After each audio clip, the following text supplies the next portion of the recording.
This is Chatter. I'm your host, Rick Collins. Hello, welcome to Chatter. This is Rick Collins, and we are honored to have Dez Cadena as my first guest. You know him mostly from Black Flag. He's played with the Misfits on guitar, amongst many other bands, many other projects, still very active. He has a new band called Dondo, and he's going to the Punk Rock Museum to do a couple tours in November. We covered a lot of ground on this one. We talked about the late, great Jimmy Wilsey, who played with the Avengers, and with Dez in a band called The Mysteries, and also with the Chris Isaak band. We talked about Duff McKagan, believe it or not, how he got into the Misfits, you know, of course, some Black Flag stuff, and a really cool story he told about the Heartbreakers and seeing them live. One of his favorite shows. But here we go. First episode, Dez Cadena. Hi, have you ever seen my imitation of Picasso? No, I'd like to see that.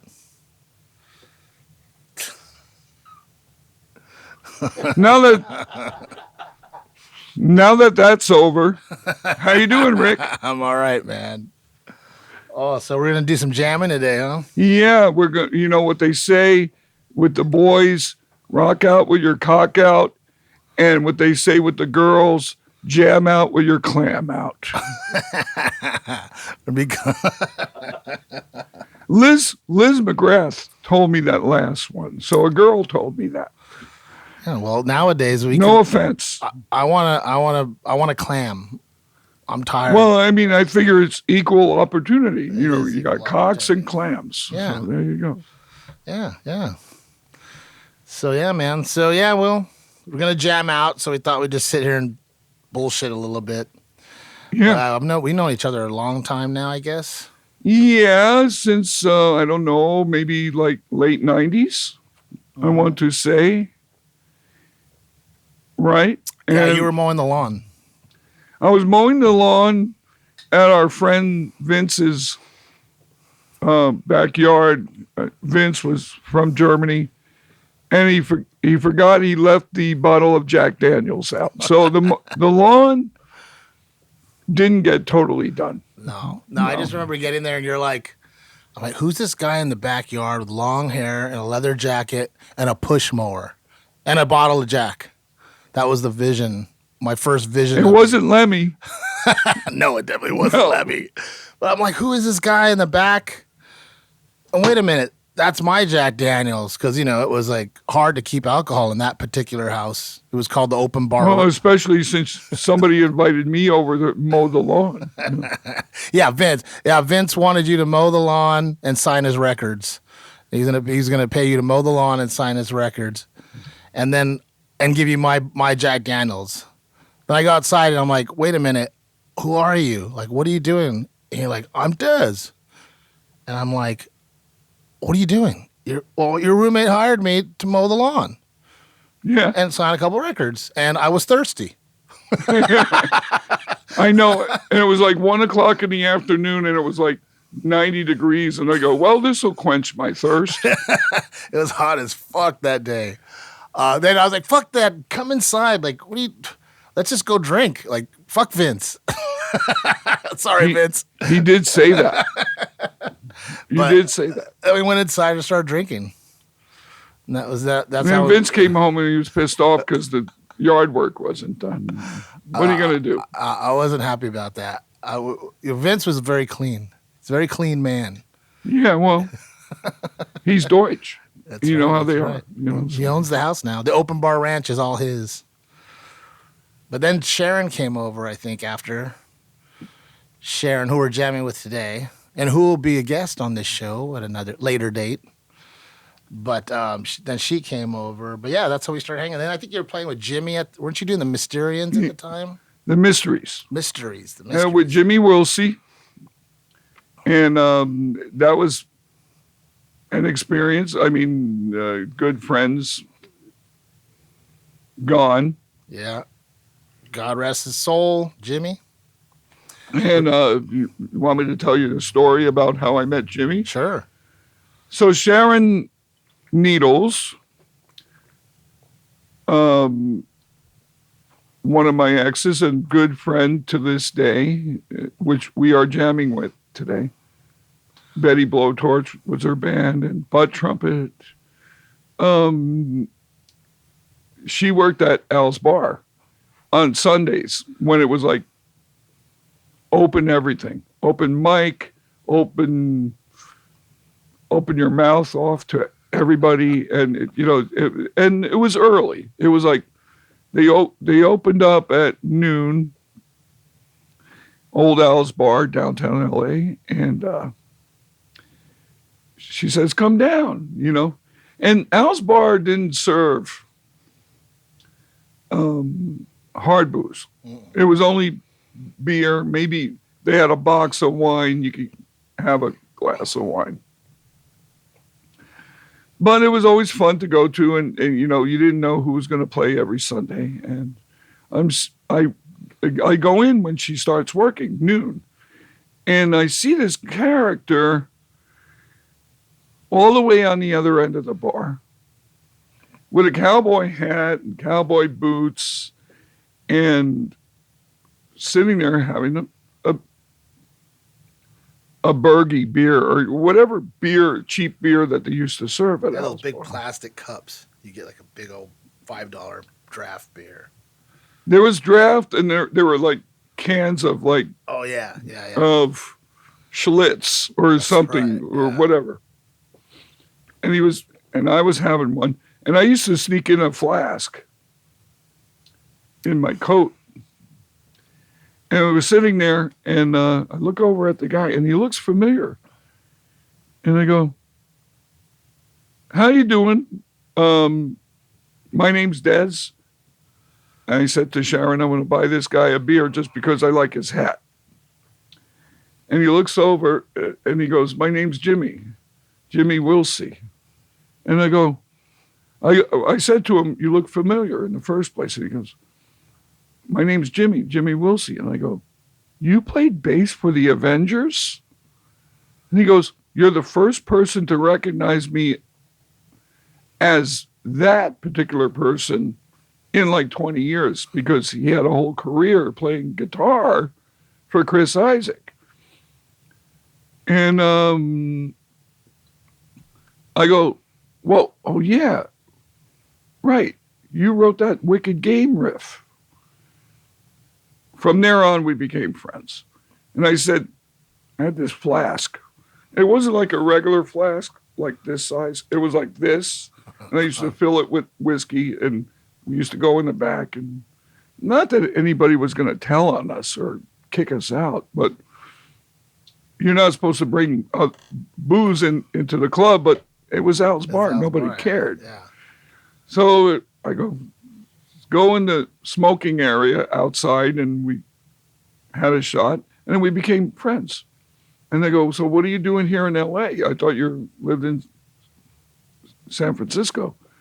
"Oh, well, I moved here, and my brother has like a furniture company, like with old furniture, like old furniture from the 50s, 60s, 40s, whatever." And I moved here, and I'm thinking about moving downtown. And he did. He moved in with his brother.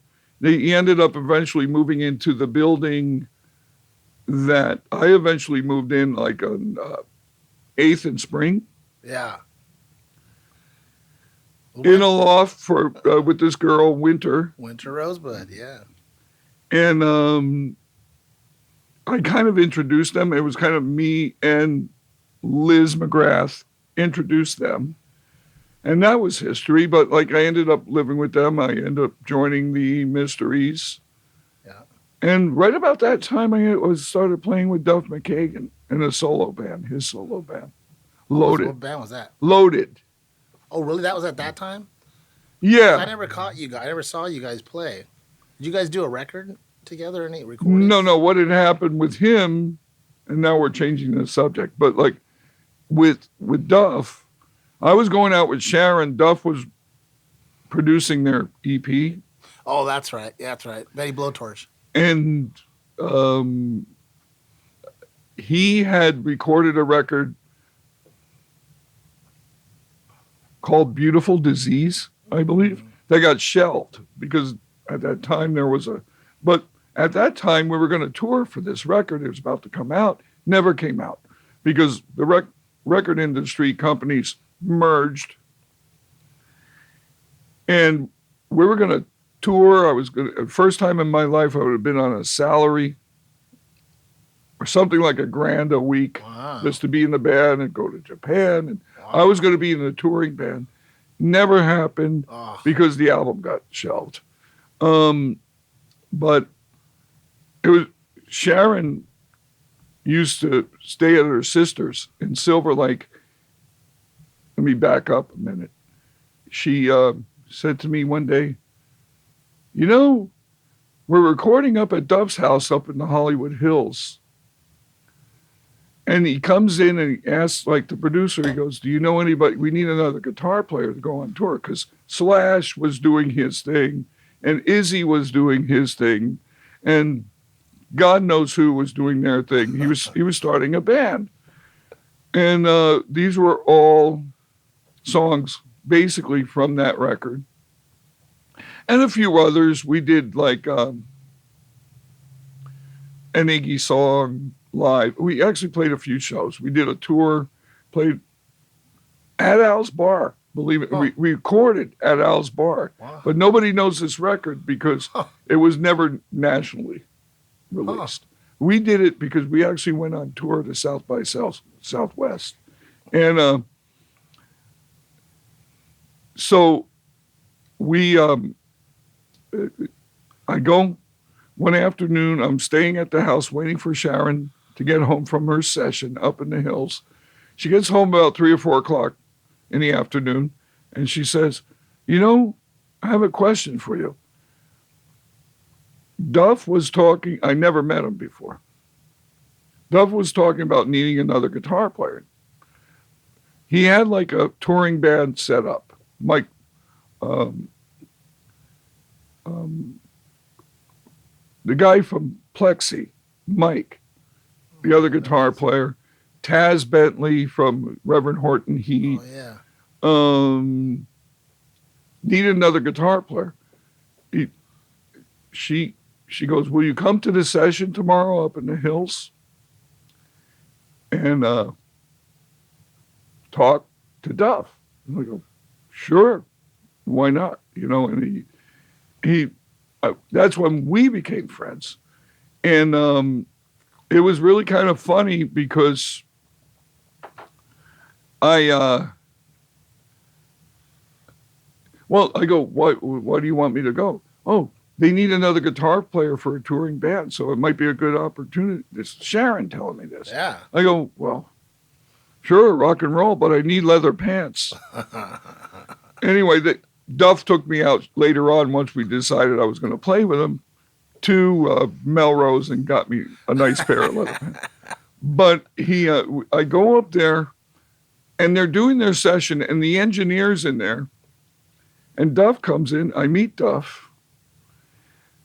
And he goes, Dez, we need to have a talk. But really, he wanted to watch the NBA playoffs because his Seattle Supersonics, which is not a team anymore, right? Didn't they move? No. Are they still a team? I don't think. No. Are they? Well, you know, this is something I'm going to have to talk to with. Yeah, no, they did move. Right in the comments. They moved to Oklahoma. They're the Oklahoma team now. They don't have a team. Yeah. They're not around. Yeah. Anyway, so Seattle was in the playoffs playing somebody and, you know, sitting in this big living room overlooking the valley. And and we're watching, and he goes, there's beer in there. I don't drink anymore. He had like 0 beer. Yeah. I might join you on one of those. You want something to eat? And we're sitting just like we knew each other forever. And we were just sitting there watching NBA. And the real funny part was, it was like, she had told me that he wanted to ask me about going on tour with them, but we were just laughing and joking and stuff like that. And he gave me some beer, and he maybe he had one of those near beers or whatever they're called. And we sat there. And then finally at the end of the session, when the girls were done, he wasn't even in there producing it. The engineer was doing it. You know, I guess he would just produce it at the end when there's supposed to be a final mix. Yeah. And he says to me, I don't know if this is your cup of tea, but this is my album. I sing on it. But it's only 5 songs, like a test CD. Yeah. And he gave it to me, and I took it home and I listened to it, and I go, I could do this. So we actually played a little bit, but finally when the whole record industry thing, like his album got shelved by Geffen. Yeah, like around the time when basically Napster and all the songs started going on the internet, like it kind of collapsed, right? No, it was more like there was like Columbia and... Oh, they were merging. They were merging. Oh, yeah, that's right. That was pre... Oh, thank you. That was pre-internet. Yeah, they were merged. It was right before the internet got really big. Like late 90s. Yeah, and it was like 98, 99. Yeah. And so that whole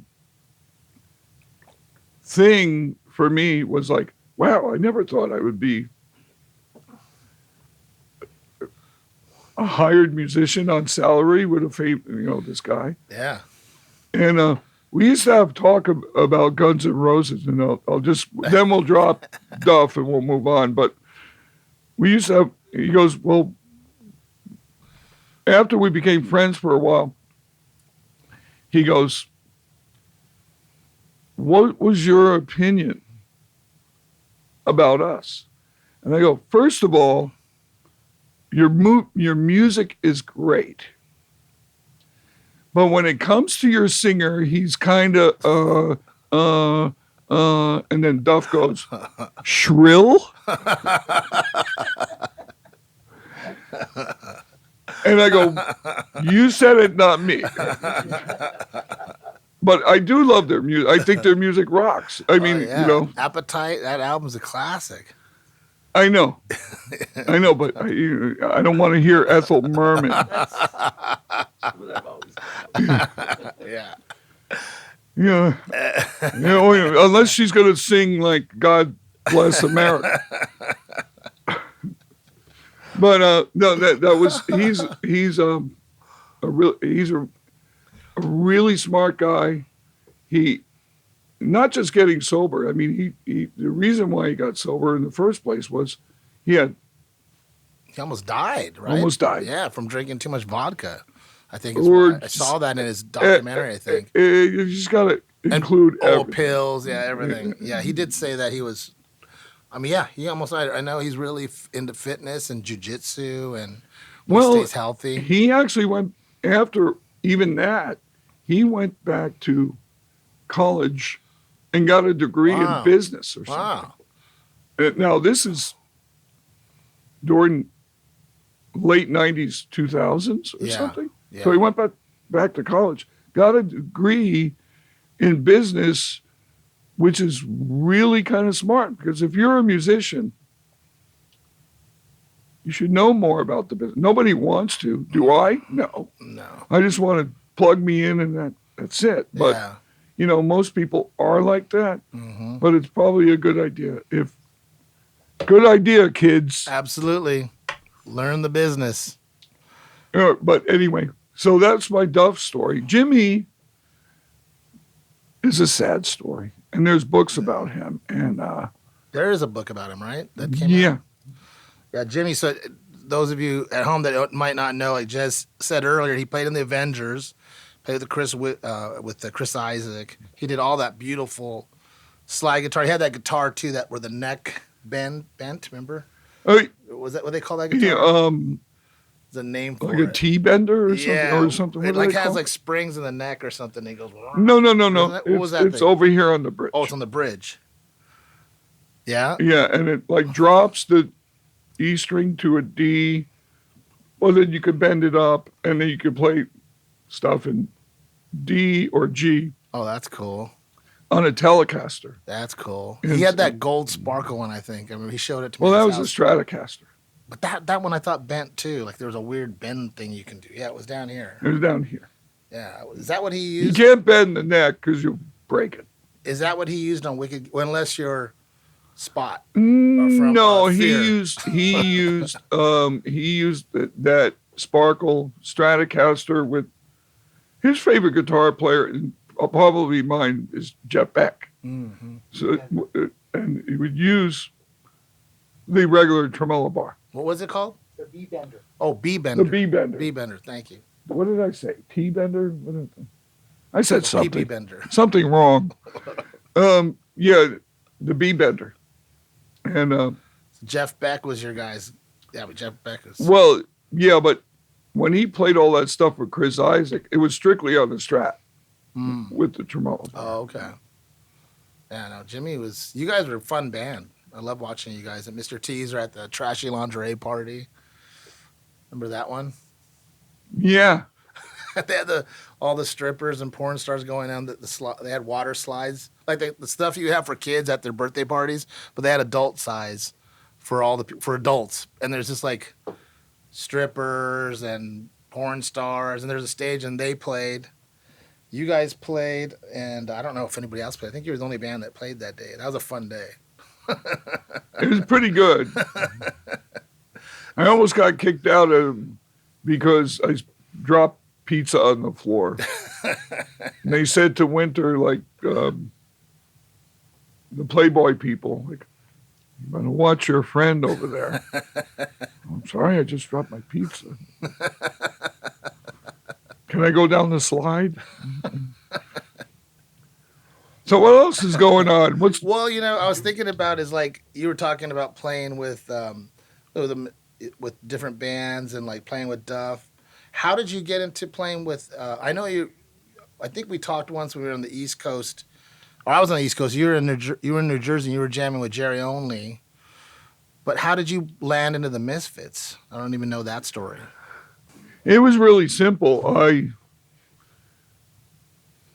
went to go visit my parents, and I know those guys since '81, but this is late 2000 or early, like January, February 2001, and before 9/11, and I go to visit my parents, and my dad is in the Lazy Boy, and he goes, "Oh, who's this guy Jerry from New Jersey?" And I go, "I don't know. Can you be more specific?" And, his name's Jerry Caiafa. And I go, "Oh, you mean Jerry Only from the Misfits? I know. Yeah, I haven't heard from him. He stayed close. They stayed close." Meaning him, his brothers, they stayed close to my brother, who was still on the East Coast, and I was out here in California, goofing around. And he said he wants to talk to you about some anniversary show for them, his band. Here's the number. So I call up Jerry, and I haven't talked to him in years, and hey, what's going on? So he says, well, we want to do a 25th anniversary show, but we also want to invite friends. And being that Robo was the drummer for Black Flag, and then later on for the Misfits, he was going to be involved, and all these people were going to be involved, and it was going to be like a big show in New York, and then there was going to be a tour.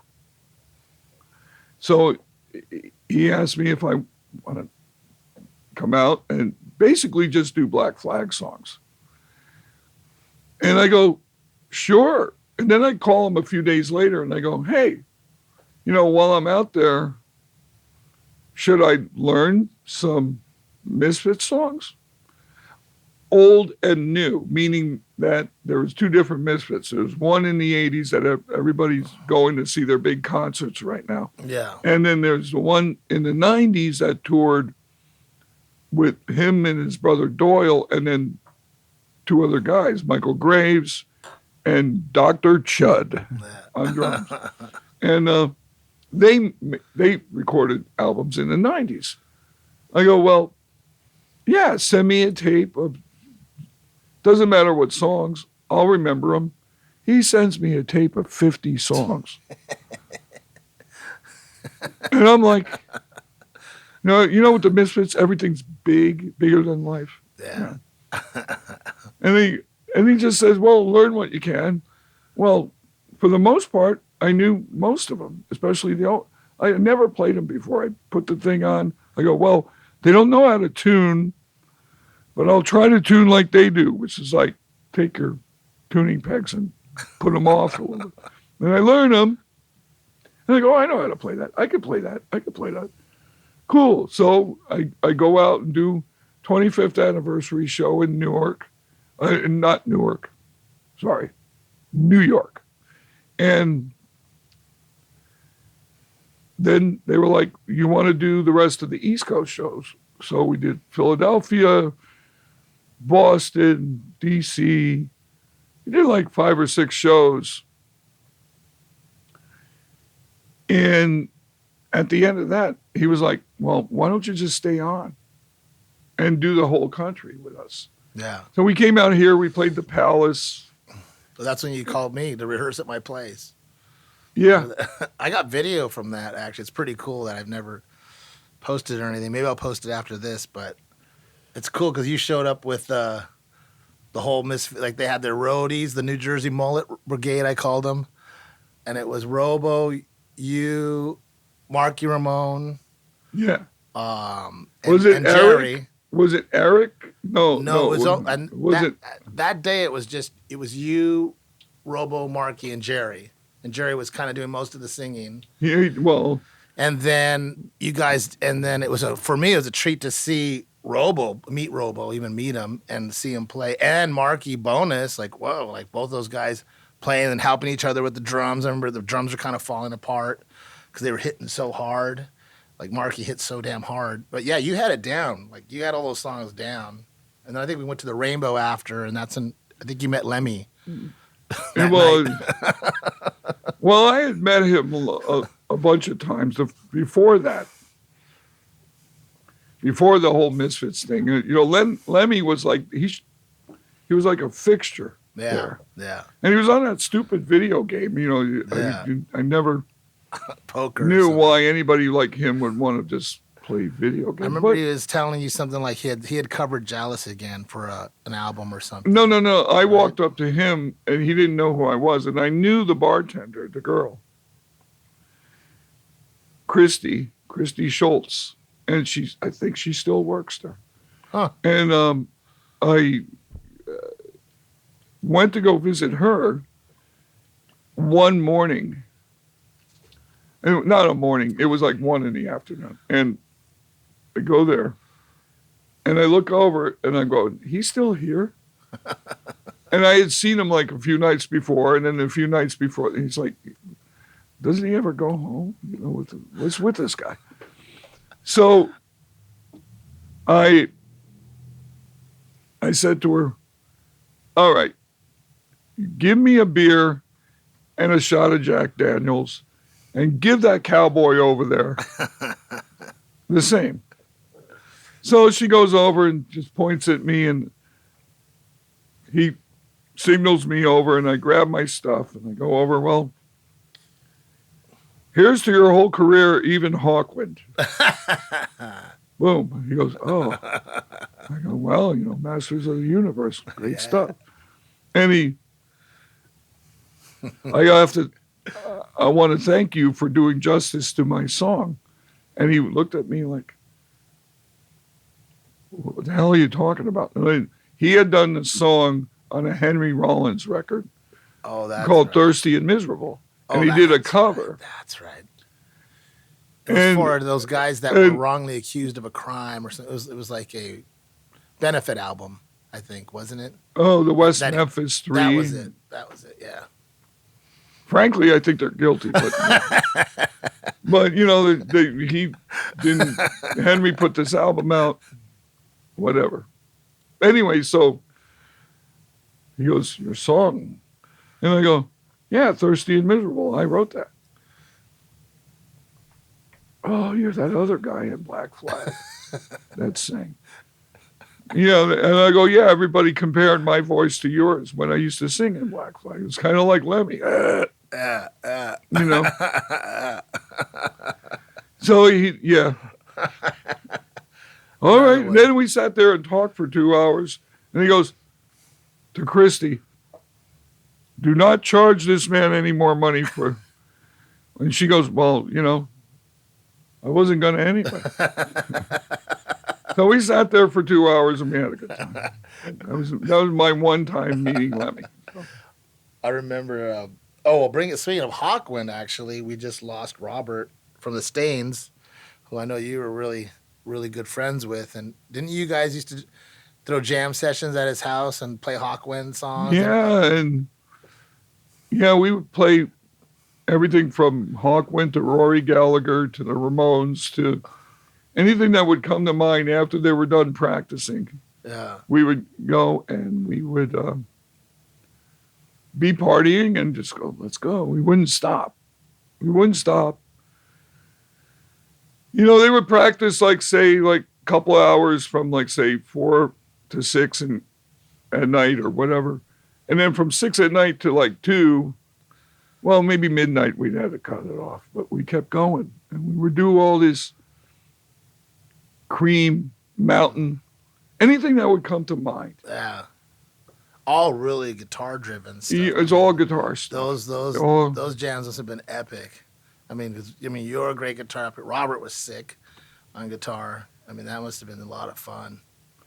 It was. It was kind of crazy at times because he lived right in the middle of Boyle Heights on 3rd Street in Chicago.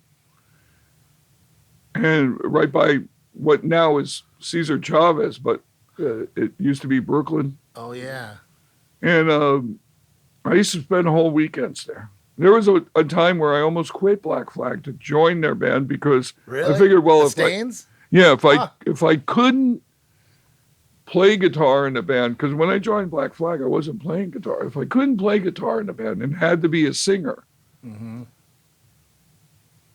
even though I wasn't from East LA, and even though Black Flag's music was great and intense, this was really intense. It was almost like this was like truly demon.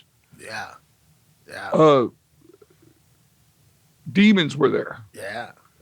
And I go, well, if I'm just going to have to be a singer, their singer Rudy had quit.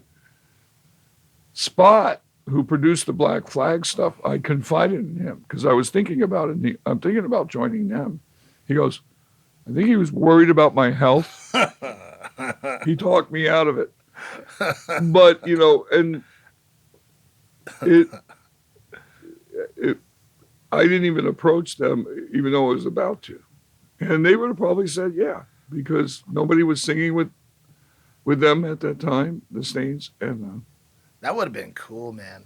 But yeah, that band definitely has or had a dark aura about them, like Sick and Crazy, all those songs. Like oh my God, that would have been cool if you sang with them. The only problem is that it always seemed when something could get going with them, something always happened. Yeah. Somebody quit the band, somebody gets kicked out. They never totally got the ball rolling. You know, all the SST bands that were happening at that time. Yeah. Got their vans, went on tour like Black Flag did in a van. Mm-hmm. And the Stains never totally got their thing together to be able to do that. It seemed by the time they recorded that album, the singer was gone. Yeah, yeah. And even if you're that independent of a record company, The law is, what is the law? The law is you record something, an album, a record. You get your van, you go on tour, you play around the country. And this was before all internet, where you could instantly put your music out there to the people. You really have to go out there and perform. Yeah. Yep. And play. And I still believe in that. I mean, people can just get lost in a sea of music on the internet. And until they actually see your band and go, wow, this is really good. Yeah. How's somebody in Schenectady or Detroit or anybody going to be able to, unless somebody's just sitting at home going, let's see what Dez Cadena's doing today. Right. And, this is his new band, Dondo. Yeah. Yeah, Dondo. And, okay. Nobody's going to, unless you get the word out, I still believe that bands should be able to do things on their own. Absolutely, 100%. I tell the bands that come through here or anybody that, even like people that want to be engineers or whatever, and they come in the studio, and they're young, they just graduated from production school or they started a band, and I'm like, it's still all who you know. I'm like, I don't care who you know on the internet. That doesn't really matter to it does a little bit, but you got to get out there and meet people and hang out with them, party with them, jam with them at after hours and whatever. And those are how the real relationships are made, and that's how shit happens. That's how the funny things is, because I did all of that with Black Flag and the Misfits and other bands. Bulimia Banquet was another LA band. Jula Bell. Went all the way to Italy. In the 80s. And we did it all ourselves.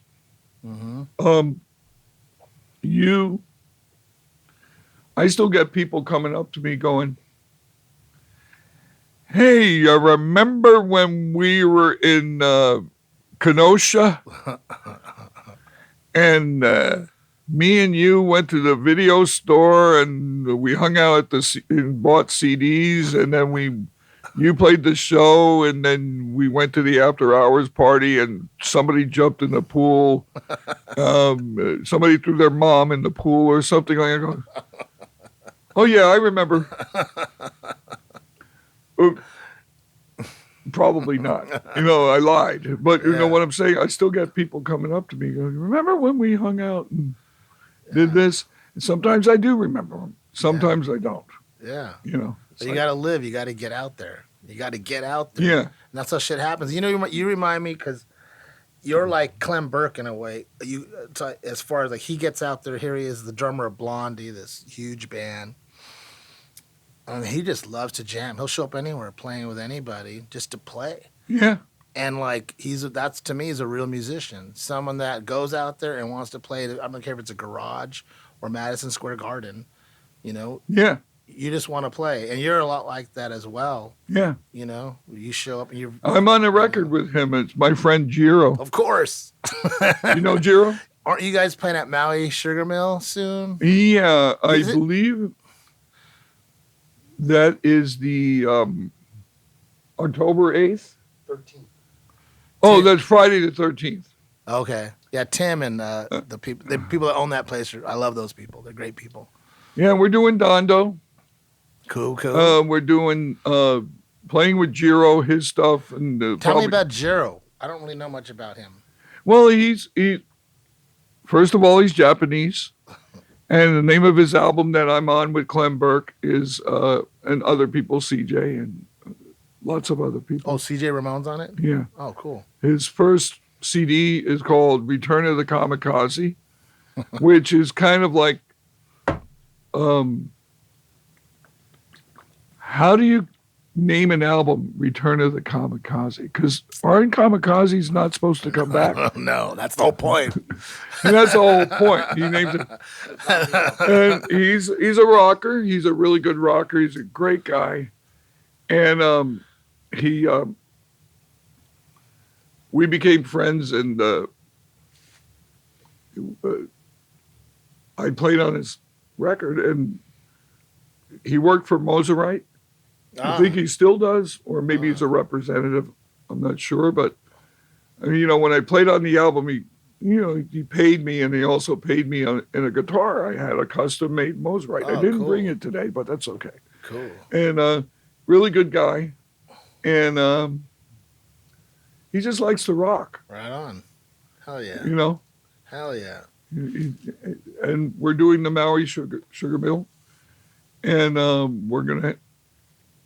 we're doing a Misfits set too, but like songs that I wrote, and maybe a couple of oldies. Mm-hmm. And my friend Eric Arce, who's known as the GOAT, who played with the Misfits with me, is coming out from Las Vegas to play some drums with me again, and we're gonna play. Yeah, cool. So that would be October 13th at the Maui Sugar Mill in beautiful downtown Tarzana. I thought maybe you would think, like Maui. That's kind of like false advertising. Yeah, Maui. It should be the Tarzana Sugar Mill. Yeah, there was a story you told me about. I asked you at one time what your favorite show you ever saw was, and I don't know if it was the New York Dolls or Johnny Thunder's solo. Oh no! It was the Heartbreakers. I know what you're talking about. I love this. So I'm like 16 years old, and they just reopened the whiskey. The Whiskey A Go-Go was closed since 1970, and then that's how Van Halen got signed, because in 1977 they reopened the whiskey. And I remember, the outside of the whiskey, they were peeling off all the old posters that they put up with wallpaper paste, and they were peeling off ones that said like the Supremes and Johnny Rivers and all these things, so they reopened, and they started doing, strip bands, like strip band meaning Van Halen. Right. Yeah, and that's how they got signed. Ted Templeman saw them the first week and said, "Oh, we got to sign them, but I don't really like the singer. You should get this guy named Sammy Hagar." That's right, yeah. A lot of people don't know that. Yeah, and because Ted Templeman produced Montrose in that album. Yeah, great album. Too. And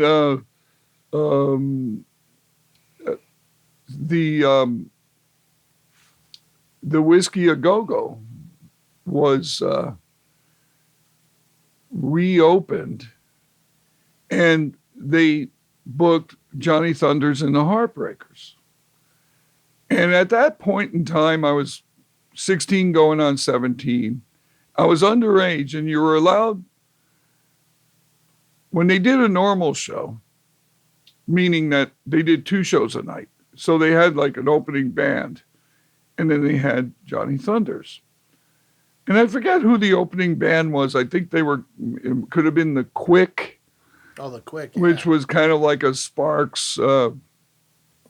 Pretty Please Me, right? Pretty Please Me, which the Dickies do. And kind of power pop. Power pop, yeah. And then, but they played many shows, and then Johnny Thunders. So we go see the first show, and saved all my, so I could have the $5 to get in or whatever. And I pay for the first show, and the trick at the Whiskey A Go-Go was when they cleared everybody out for the first show, they would let 500 people back into the club for the second show if you had a ticket.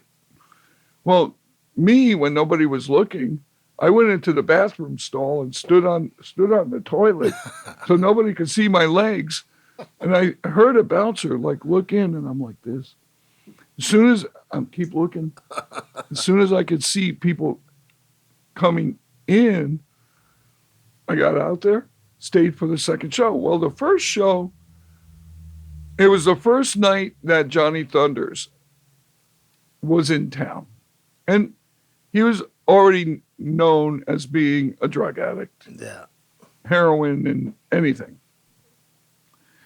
So saw the first show, didn't get his drugs. He was amazing because there was some drasticness to his playing. He was better than most bands, who were big. I'd seen Kiss and stuff like that, and he was one of my favorites. So he was great. For the second show, after I was hiding in the bathroom, I go out, and obviously they scored in between their sets. So you got the first band again, the Quakers, I forget, I think it was them.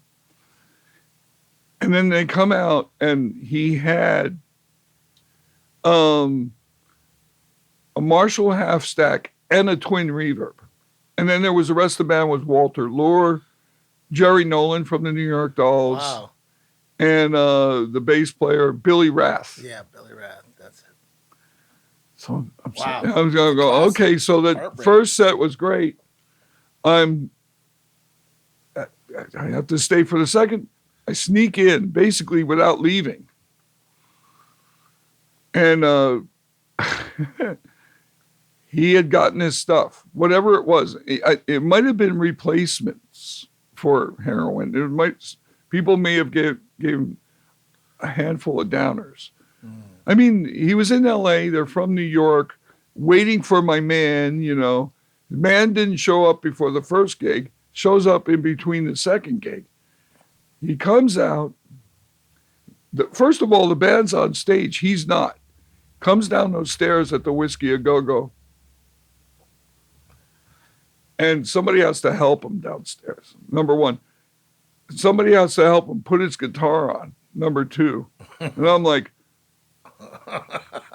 and I'm only like 16, 17 years old. I'm going, okay. Plugs in. Plays Pipeline.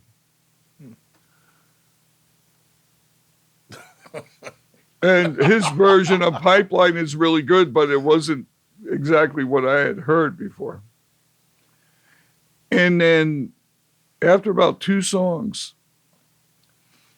he falls over backwards. Now, he had a twin reverb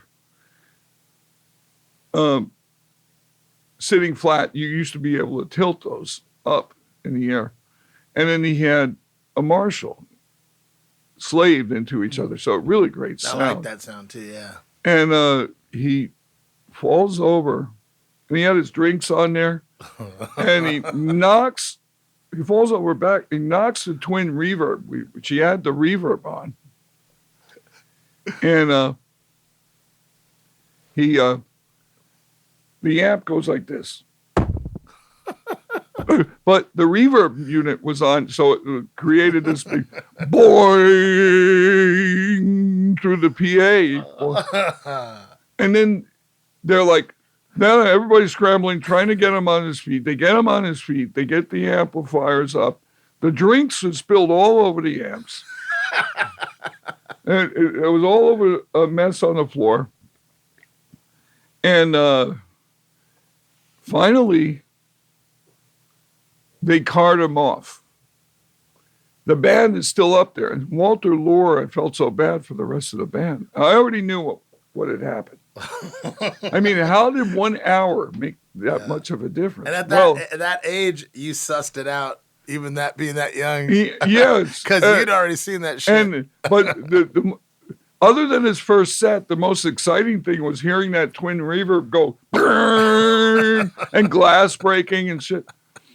And it's all coming through the PA. And I'm sitting there going, what? So they try to finish it, play a few more songs. And they do, but without Johnny. Turns out Johnny had gotten some pills, downers or whatever, to simulate the high of heroin or whatever he wanted. And they had to take him to the hospital to get his stomach pumped. Ah, damn. But I didn't hear that till after the set. In the meantime, I'm going. So I just saw one of the best shows I've ever seen in my life. And nothing. And it was like, okay, this is what rock and roll's about. You know, Yeah. he had OD. He had OD. It's like your best show and maybe the worst show. Yeah. All in one. And one night, boom. So it gives you an idea how a rock and roll lifestyle can be. You know. How did that inform you as a young musician? Seeing that. Well, you know, I mean, at that period of time, and since I had moved with my family to California. How old are you when you moved here? I was 13. Oh, okay. And from New Jersey. This was when I was 16 or 17. So you were only here 3 years. Yeah. 2 or 3 years. But it was kind of like walking into a Cheech and Chong film. You know? Yeah. And whatever, you know, we did whatever we did. I realized it informed me, okay, I might imbibe in a few things, but I'm definitely going to stay away from these things. Yeah. You know, I've done my share of this and that. Mm-hmm. But because I've never known you to be like a real hard drug abuser. You know, I mean, we drank, but I mean, I've never heard stories of you popping pills or doing heroin or anything like that. Like, you kind of stayed away from. No, there was like little things in those days where, you know, crystal meth wasn't really around that much. Cocaine was too expensive. It wasn't until the 80s where cocaine, everybody had it. Yeah. Oh, yeah. But we had these little pills sometimes that we used to drink with called Black Beauties or Whites or Pink Hearts. And that was like little speed pills. But like the Black Beauties were like contacts where, remember contacts? They would clear up. It was something you could buy over. Oh, for blemishes. No, it was something you could buy for your nasal problem. And, oh, no, I don't know. And they capsules. Like smelling salts? No, they were little capsules that you would take, and they would clear up you could buy them over the counter. Oh, you would ingest them? No. But Black Beauties were black. And basically they had little tiny time pills, which were speed, and then powder which was like really strong caffeine powder. Oh. So we used to, like, if me and you were at a gig and we were drinking, oh man, we need something to straighten up a little bit. We get these little Black Beauties and we take them out. And I would give you half. I'll take that. And you take that. Thank you. And you take the other half and you would put all this crap right here and go. Oh, yeah. Okay. And then you go, ah! Yeah, it was burn. It would burn like speed. It would burn like hell, but then you were able to drink for the rest of the night and go watch the Germs. Yeah, carry on. You know, so those were little, or like Whites. Whites were like little, I think they were really concentrated caffeine, where you could take 2 of them and your hair would feel like it would snap. But, you know, it wasn't, I mean, that's, and then I did take my trips on LSD. I did like psychedelic. Yeah, well, that doesn't count. That's hard. It doesn't count. He says it doesn't count. It doesn't count as like hard narcotics in my book. Well, you know, I still take mushrooms. Do you still take mushrooms? I do. I haven't taken them in a while. Would you, if I had some? Sounds like a date, Rick. I know what we're doing after this. They're really good on my session tomorrow at Stacy. Hi, Ed. How have you been? He's like, man, that Dez Cadena, man, he's still out there. Anyway, Dez Cadena just recorded. He's supposed to come over and record one punk rock song, and now we just did a whole album, and it sounds like love. I'll tell you a funny story about Arthur Lee. We went to go see him at the Coconut Teaser. I saw him there, yeah. which was what, Sunset Boulevard and Crescent Heights. Yeah. And we go see him. And I remember Raymond Pettibone was there, his artwork. I was at that show. And he had this, Arthur had this pink Stratocaster, brand new. So we went to go see him, and apparently one of his big fans, younger guy than him, brought him like an ounce of mushrooms, speaking of mushrooms. Now, he had told the guy, oh my God, I haven't done this since 1968 or whatever, 70, whatever. And the guy he goes, here, it's all for you. Well, I don't know how much he took, but on stage, he couldn't finish a song. You were at that show? Could not finish a song. He would start playing 7x7 is or whatever with famous love songs. Yeah. Start playing them. In the middle of the song, stop the band. He had this African-American bass player with big guy. Robert. That was Robert. He got so frustrated. And then he would stop the song in the middle and he would go, see this guitar? Jimmy gave me this guitar, Jimi Hendrix, And it was a brand new one. It wasn't like, it was a Japanese. I saw it. It was like Fender. It was not. Oh, shit. And I'm like, yeah, Jimi Hendrix. And he would start telling a story about Jimi Hendrix. And turns out the only song that he finished was Hey Joe. He did like a Hendrix version of Hey Joe where the band got to be able to finish the song. Because the rest of the band was ready to go, I don't care who you are, you're going to strangle. What the hell is this? And you know what I said to Raymond Pettibone? I go, if cocaine is what it is to Sly Stone, LSD is what it is to him.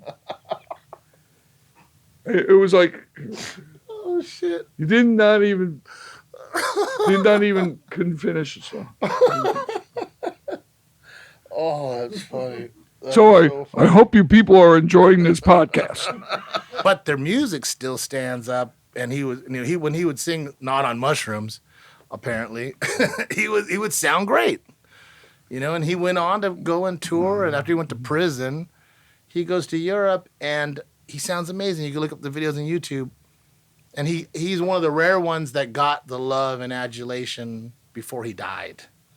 Where he got the respect later, which a lot of those guys don't get that,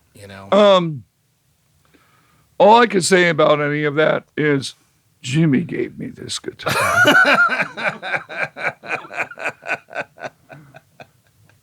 And I actually enjoyed the show. We got the Jimi Hendrix's pink guitar made in Japan in 1988. Yeah. What do they call them? They don't even call them Fenders. What do they? But they're made by Fender. Squires. It was a Squire. Jimmy gave me that. Did you ever meet Sly Stone or any of the? Oh, good one. I hate to tell this story because he's not here, but I will tell this story. So you can watch it later. I'm a big fan of Sly Stone, and we all know about Sylvester's problems. I think Sly Stone, to me, is one of the best American bands ever because they not just their music, the fact that they the drummer was Gregor Rico, I think maybe he was like Spanish, but he was a white guy. Mm-hmm. And there were white guys in the band and there were girls. Mm-hmm. So they kind of broke the mold when it came to, when everybody would say, oh, women in rock, there's no such thing. No, Sly Stone. Sly Stone was a funk, rock band and R&B band, and wonderful. So, to me, they're one of the most important bands that ever came out of the United States. And so, different story. Years later, 1984, I was up in Hollywood getting ready to visit my girlfriend, Kelly Thornton. And she lived in West Hollywood. And I'm up by the 7-Eleven up La Cienega, just beyond Sunset Boulevard, pretty close to the Barney's Beanery. It's right down on Sunset there. And there's a 7-Eleven, and we didn't have these cell phones. And so I was at a payphone at the 7-Eleven. It was like 1 o'clock in the afternoon. Put a dime in, got an answering machine, left a message. I'm leaving a message. This old beat up limousine pulls into the 7-Eleven. The door opens. Who is it? Sylvester Stewart. And people in the punk rock scene were talking about him hanging out with them. And he was a cocaine freebaser, and he was hanging out. Yeah. And he would do things like getting all these people involved with that, and then go to one of these cheap hotels with the ceilings where they used to what do they call that? A ceiling where it's not like flat, where like popcorn? The popcorn ceilings. Yeah. He would tease hookers by scraping it and say, "Oh, there's your crack." Oh, that's cruel. He would do things like that. That's mean. That's just mean. In this case, mental note. I had heard these stories. File that one away. I had heard these stories. So I'm on the phone, and there's a phone right next to me. So he gets out of the thing, and here he is, Sly Stone. It's like broad daylight. Who would ever think of seeing Sly Stone at 1 o'clock in the afternoon, July 1984, awake? And he walks up to the phone, and I go, "Honey, I got some business over here. Let me call you back." I hang up the phone, and he gets in the midst of that. He calls somebody. He goes, "Yo. Well, I know I was supposed to be there at 8, but here it is, 1 o'clock, and I'm here. All right, coming right over. Peace." Hangs up the phone, looks over at me. I look over at him, and he's like, and that was my introduction to Sly Stone. Gets back in the beat up old limousine, takes off, and I go, "Gee, I can't believe that just happened. Can't believe wild. just like eye contact with the guy." And he was fine. We didn't have a conversation. To me, it was more like I knew about his reputation. I knew what he's capable of doing, but it didn't matter. I got to meet Sly Stone, man. Even if it was by eye contact, I was like, yeah. He was like, You still met. yeah. Acknowledge each other's existence. If he asked you to come in the limo, would you have gone? No. Because of his reputation? No. Or did you have stuff to do? I was more into seeing my girlfriend, but I couldn't wait to go see her and tell her this story about seeing Sly Stone. And she was kind of like, "Yeah, that's kind of boring." And I go, "Well, should I have gone with him?" No, it was really important to me because I really love his music. Yeah, that sounds perfect. That's like a perfect.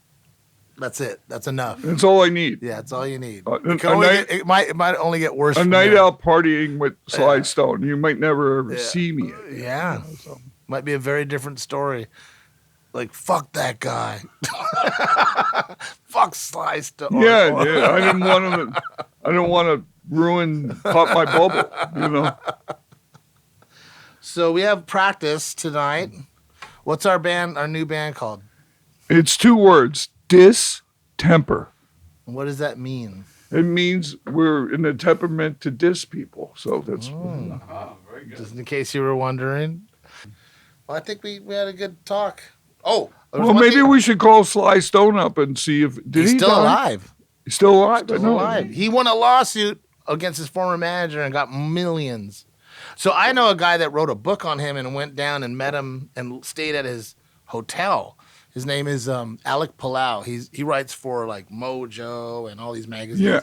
And he was telling me a story, English Cat. He was telling me all these stories about how when he went to South Central to meet him, to meet Sly, and Sly told him he liked his English accent, and he said he was just renting a motel room, and he had a motorhome too, and he told him, go get me a black tracksuit with red stripes, and you get one for yourself, and maybe I'll talk to you and come back tomorrow. So he got a tracksuit, bought him one, and came over. He said, well, you have to wear it. So then he wore it, and he said, okay, you can hang out. My favorite story is when he was on Dick Cavett, and Dick Cavett was famous TV show guy, and he had Sly Stone on about 3 times, and he would have like great music on that show. And so Dick Cavett, kind of a straight guy, he goes, do you sit down and how do you sit down? Do you sit down and write these songs? Do you actually sit down and pen them? And he goes, sometimes I stand up. Was he short when you met him, when you saw him? Was he a little guy? Yeah, he was shorter than me. I'm 6'2". Well, you're tall. But he was like maybe 5'9". Oh, okay. That's taller than I thought. Yeah, Sly Stone. Anyway, he burned down the bathroom at Gary Stern's studio. The studio where I met Arthur Lee. Apparently, he went there, and Gary was telling me, he's like, because he recorded Sly, and this is like 89, maybe 90, and he said that, he goes, it was the most amazing thing. Sly was mixing backwards. He had his back to the mixing board, and he was mixing the song perfectly backwards.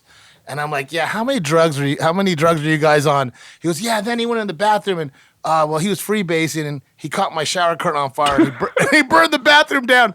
Because I went up to the studio, and there's a hole in the ceiling and all this charred stuff in the bathroom and water and all this damage. I'm like, what happened? He's like, and that's when he told me the story about Sly being there. I'm like, wow, like that's incredible. I don't ever want to freebase. By the way, Sly, if you see this, we're all very happy that you're still alive. Yes, come on the show, Sly. Come on, you can freebase. Yeah, you can mix backwards, but maybe not freebase. Well, on that note, thanks for being on, Dez. Good night, Rick. Hey, we're gonna see Dez too at Dez is gonna be at the Punk Rock Museum. Yeah. When is that? Oh, that's gonna be on. I'm gonna be hosting tour on being an ex-member of Black Flag, Black Friday, Black Saturday, and Black Sunday. And each tour, there's 2 tours a day. Each tour is 12:30 p.m.